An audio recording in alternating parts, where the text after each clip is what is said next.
In our spiritual journey, one of the greatest obstacles is attachment. Attachment to people, things, and outcomes. The sage Rishi Kanva teaches us a profound lesson on balancing love and detachment. Kanva's life and his guidance to Shakuntala highlight how pure love, when freed from expectation, becomes a path to divine peace and spiritual progress. Today's Pravachan centers on the essential spiritual quality of non-attachment and the surrender of the ego for true advancement on the path of God. Non-attachment is essential for spiritual progress. Just as the parent bird brings up its fledgling under the protection of its wings, the head of the family should extend loving protection to all members of the family. Sure of such loving concern, a person would not mind his faults and shortcomings being pointed out to him. A tonic will become actively invigorating when a patient is free from illness, fever, or affection, because the natural metabolism can then work unhindered. Similarly, spiritual progress gains momentum when the heart is purified. Spiritual progress demands mental effort, because it involves countering the present habits and tendencies of the mind. Therefore, spirituality is purely a personal pursuit. A sadhaka will realize the benefits comparatively early if he maintains an unbroken awareness of God within the heart, and simultaneously controls and trains the tendencies and reactions of the mind. He must ever be cautious lest sensuous desires spy a weak moment or spot and strike. Spirituality therefore needs unremitting vigil over oneself. Prapancha is not basically a rival to spirituality.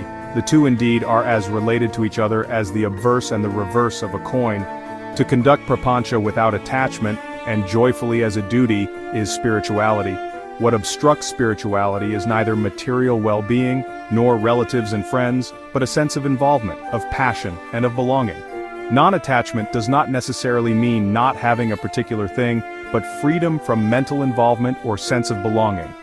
To live happily in the conviction that whatever is has been given by God and is His, not mine, is real vairagya, or true non-attachment. It is this feeling which is a precondition for spiritual advancement. Knowledge comes by study, skill comes by practice. Today, we do not have constant remembrance of God for want of true devotion. Also, devotion will only arise from constant remembrance maintained by purposeful practice. A wise man is he who brushes aside all doubts, at least for the time being, and commences to practice remembering Him. For one who disregards the senses and their desires and pleasures, there is no harm in remaining apparently in prapancha, provided one is always absorbed in Rama at heart. Rishi Kanva, a venerable sage known for his wisdom and renunciation, taught one of the greatest lessons on love and detachment. He was the foster father of Shakuntala, who grew up in his serene forest ashram. When Shakuntala suffered the pain of separation from King Dushyanta, Kanva counseled her gently. "Child, worldly attachments cause much pain, but they can also teach us the path to higher truth. Love, without clinging or expectation, transforms into divine devotion. Surrender your desires to the Lord and you will find peace beyond all suffering." Kanva's guidance to Shakuntala exemplifies how spiritual progress demands non-attachment, to love selflessly without expecting anything in return. This detachment does not mean coldness or indifference, but a steady, loving heart surrendered fully to God's will.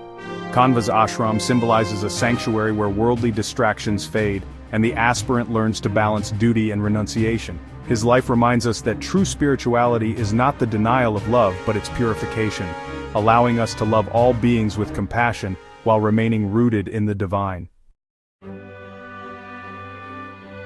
The journey towards God requires the shedding of ego and selfish attachment. Like Rishi Kanva's teaching to Shakuntala, we too must learn to love without expectation and live in constant remembrance of the divine. Non-attachment is not renunciation of life, but the freedom from bondage to desires and outcomes. It is this freedom that allows the heart to be steady and the mind to progress steadily on the spiritual path. Let us pray for the strength to cultivate this noble quality, surrendering ourselves completely and joyfully to the grace of God.